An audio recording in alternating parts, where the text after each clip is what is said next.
The Snail House by Ahlberg. "Come here, children," Grandma said. The children came. "Gather round, climb up now." And so they did, all warm and sweetly smelling from their strawberry picking, and into Grandma's lap. "A story, Grandma?" Michael said. "Story?" added Hannah. "A story, yes," said Grandma. "About the horses?" Michael said. "Hoses?" added Hannah.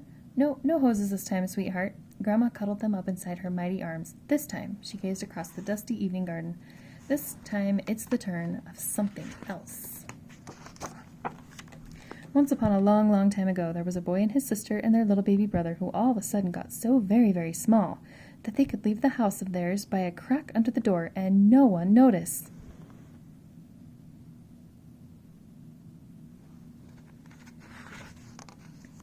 "My," said Hannah. So one day, that's just exactly what they did. They left that house all on a bright and sunny morning, the dew still on the grass, and went to live, for a little while at least, in their absolutely very own and private Snail House. "Snail House?" cried Michael. "Snail House, yes." "On the back of a snail?" "That's right. And it was the proper house, too, with a door and windows, roof and chimney, table, chairs, 3 little beds, curtains, and a crockery. Everything." "It have a TV?" Hannah said. "No TV, sweetheart. Not in those days, but a radio, yes."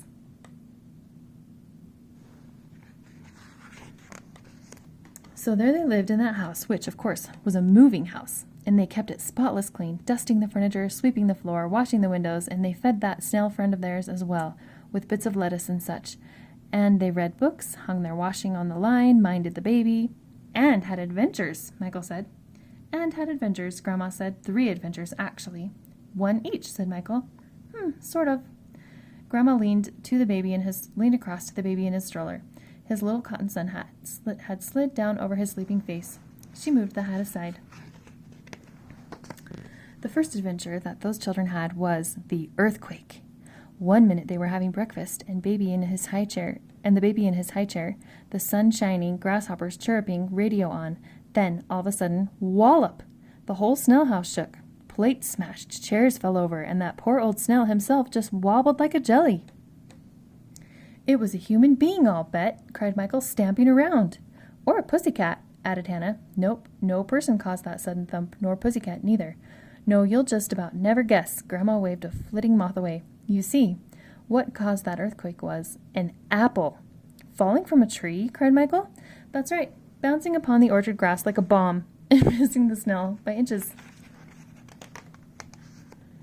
Then did they eat it?" Hannah asked. "Well, some of it. It was pretty big for them, you see. Only then they shared it, sort of, with a young red fox who just at that very moment came slipping through those orchard trees toward the river."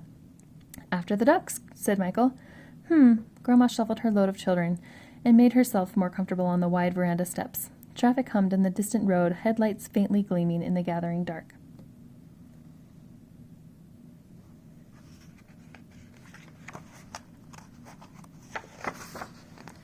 Their second adventure that those children had was the disappearing baby.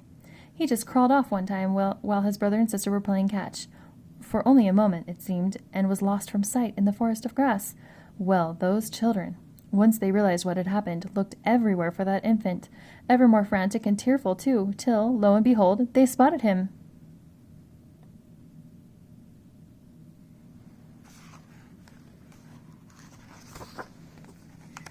"Ah," said Hannah. "Yes, spotted him halfway up a dandelion stalk. See, it was leaning over, not growing straight. Next thing, he was floating away, that baby, hanging on tight to one of those fluffy seeds." "Like a parachute," cried Michael. Floating away and floating." Grandma paused. Next door, a phone was ringing. "They catch him?" Hannah asked.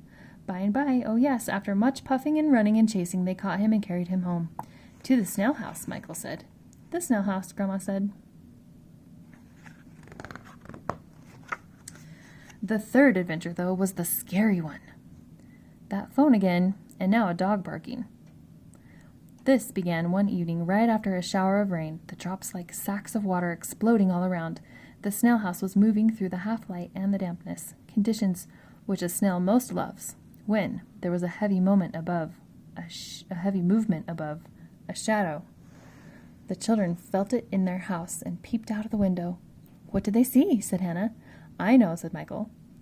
They saw, high above and all before them, advancing stately through through the grass, a mighty giant bird. "Oh!" cried Hannah. "It was a thrush, a lovely singing bird, of course, but for a snail, you see—" "Thrushes eat snails," cried Michael. "That's right, for a snail, I'm bound to say a thrush was a tiger in that garden. And on it came on its beanpole legs, looking here and there with its dark eye."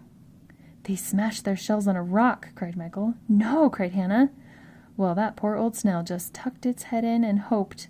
But the children, though, they grabbed some pots and pans and rushed outside, banging and clattering and hollering." "Scared it off," cried Hannah. "No, sweetie, not quite, though they were hugely brave to try. No, it was a sudden prowling cat that did that. She was the tiger in the thrush's garden."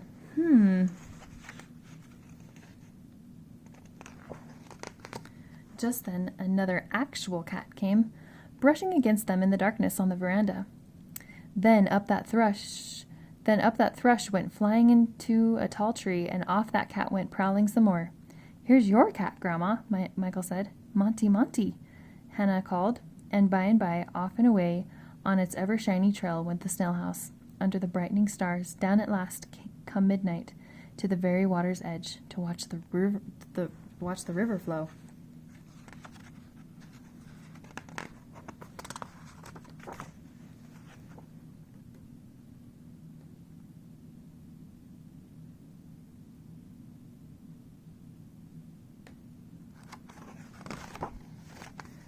The stroller squeaked. The baby was stirring, his pale round face like a luminous clock in the dark. "Which is the end," said Grandma, planting the children on the steps and rising to her feet.